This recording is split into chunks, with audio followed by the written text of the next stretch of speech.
Hello, how are you doing? It is a very rainy day here in London, but as long as I have a pile of books and a big cup of tea, I am happy. And I have a group of new titles that have just been published in August. Some publishers have kindly sent me, others I bought myself, so I'm gonna go through each of these books and discuss why I'm so interested in reading them. I would love to know if you're also keen to read any of these books, or if you have read any of them and would recommend them, please let me know in the comments below. But it is also August, so it is Women in Translation Month, which I think is 10 years old. So this is a reading project started online to read more women in translation. And for that, I have some new books that are by women and have been translated. So I'm going to discuss these first, starting off with one of the smallest books that I have seen in a long time. When I hold it up to the camera, it looks massive, but if I hold it back here, you can see the perspective, and my head isn't that massive, so you can see it's quite tiny. It's really cute. So this is by Scholastique Mukasonga, who's a French Rwandan author, and it's called A Book of My Own, where she's telling her own story about migration and exile, memory and selfhood, discussing her family life and her progression living in different places. It also includes some photographs, and so yeah, it's just a really lovely little book, and I just love the idea of reading a really tiny title like this that can fit in my pocket. As Rich as the King by Abigail Assor. This is a novel set in Casablanca about a young woman who comes from a very humble and poor family, but because she's living in Casablanca, she's able to attend a school with a lot of wealthy French people, and there she sets her sights on a young man that she wants to have romantic attachments with, partly because he's very attractive, but also because he comes from a very wealthy family and she wants that lifestyle for herself. We Are Light by Gerda Blees.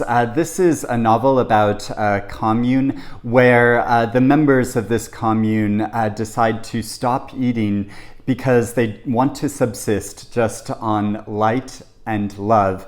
And of course, this doesn't work, and the oldest member of the commune dies of starvation because of this, and so a criminal investigation is launched into her death, and the police start scrutinizing this commune. So it's looking at the secrets in this commune and the story of the people in it. And there's the novel Urgent Matters by Paula Rodriguez. In this story, a train crash occurs on the outskirts of Buenos Aires, and everyone on board dies except for a man who's a criminal on the run for murder, and he takes this opportunity of surviving this train crash to completely restart his life. But there's a detective trying to chase him down and hold him to account. So it's a slightly like thrillerish type story. Family Lore by Elizabeth Acevedo.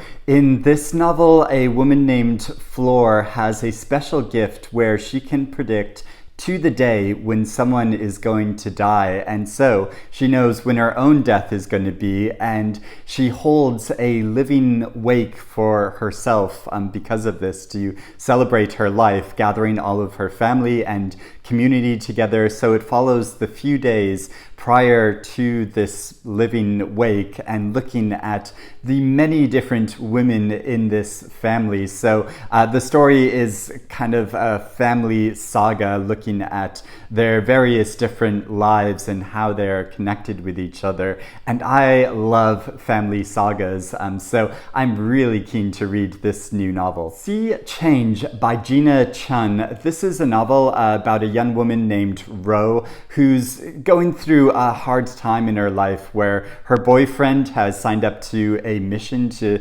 colonize Mars, and her best friend is emotionally distant from her and isn't able to connect with her. So her closest friend is an octopus named Dolores in an aquarium. This is an octopus that her father acquired for this aquarium, and she feels this special bond with this octopus. And I was really attracted by the cover of this novel, but also I just read a nonfiction book recently that's meditating on the history and development of consciousness in humans, but also in octopus. And so, yeah, it makes me really keen to explore this story, which sounds very creative, but also slightly humorous, but also has an emotional edge to it. Hangman by Binyam. I love this really striking cover. This novel is about a man that returns to sub-Saharan Africa after many years of living in America. And there he goes on a search for his brother who is dying. And this has been dubbed an existential journey, a slapstick tragedy, and a heartfelt farce, and I just love the description of that. Tropicalia by Harold Rogers. This is a novel about a man named Daniel Cunha who lives in Rio de Janeiro and has a lot of drama going on in his life, in that his pregnant girlfriend has left him and his family is going through a lot of strife. So this is described as literary fiction that meets the telenovela, in that there's lots of dramatic things going on in the story, and I just think that sounds so intriguing. Uprooting by Marchelle Farrell. This is a nonfiction book where the author meditates about home and belonging,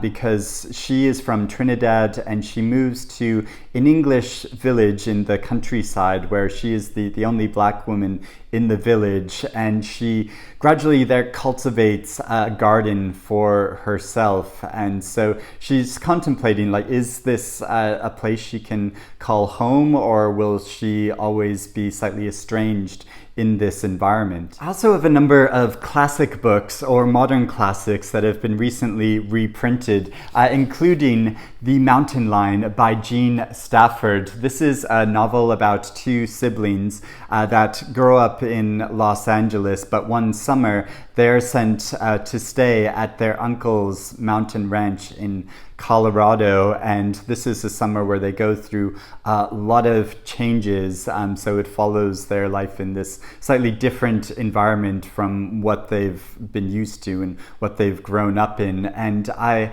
have a collection of Gina Stafford's stories, which I love. Her writing is so beautiful, and I've always meant to read this novel. Beware of Pity by Stefan Zweig. This is about an officer in 1913 who invites a woman to dance with him at a party, but then he discovers that she has a physical disability, so he kind of takes pity on her, and also she feels a glimmer of hope that she might have a romance, and it's about the tension of that relationship. And Stefan Zweig is a really interesting author that I've been wanting to read more on, because I read a biography he wrote about the French author Balzac, which I loved, and so I've been wanting to explore more of his fiction. Coin Locker Babies by Murakami. Like the title suggests, this is a novel about two babies that are left in a station's locker in Tokyo, and this casts a shadow over these two babies' lives.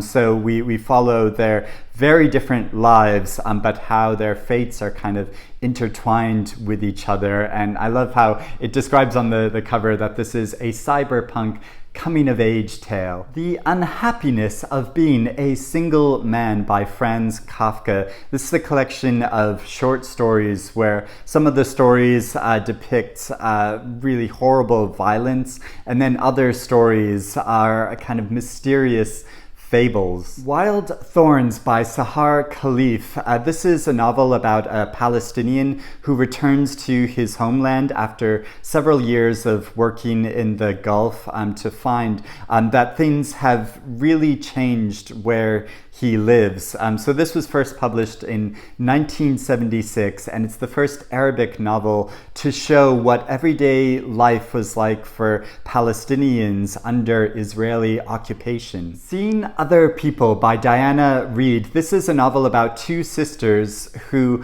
after 2 years of frequent lockdowns, want to enact in their lives the changes that they've been dreaming about and their uneven progress of making this happen. I think it's so interesting that fiction is coming out set in this period after restrictions are eased after the recent pandemic and following people's lives of trying to move forward after this. And finally, I have a different sort of book, which is sci-fi called Lessons in Birdwatching by Honey Watson. This is about 5 research students that travel to a distant planet whose native population seems to be affected by this time-distorting illness, and they get involved with the larger conflicts occurring on this planet. And it just sounds like such an imaginative story that I think would be really fun to indulge in. So those are all of the new books I want to talk about that I want to start diving into during this very rainy season here in London. But like I said, I'd love to know if you're interested in reading any of these books, or if you have read any of them, and if you would recommend them or not, or if you have any new books that you're excited about and looking forward to reading. Do you have any books that you're looking to read for Women in Translation Month? Please let me know in the comments below. But I hope you're doing well and reading good things, and I'll speak to you again soon. Bye-bye.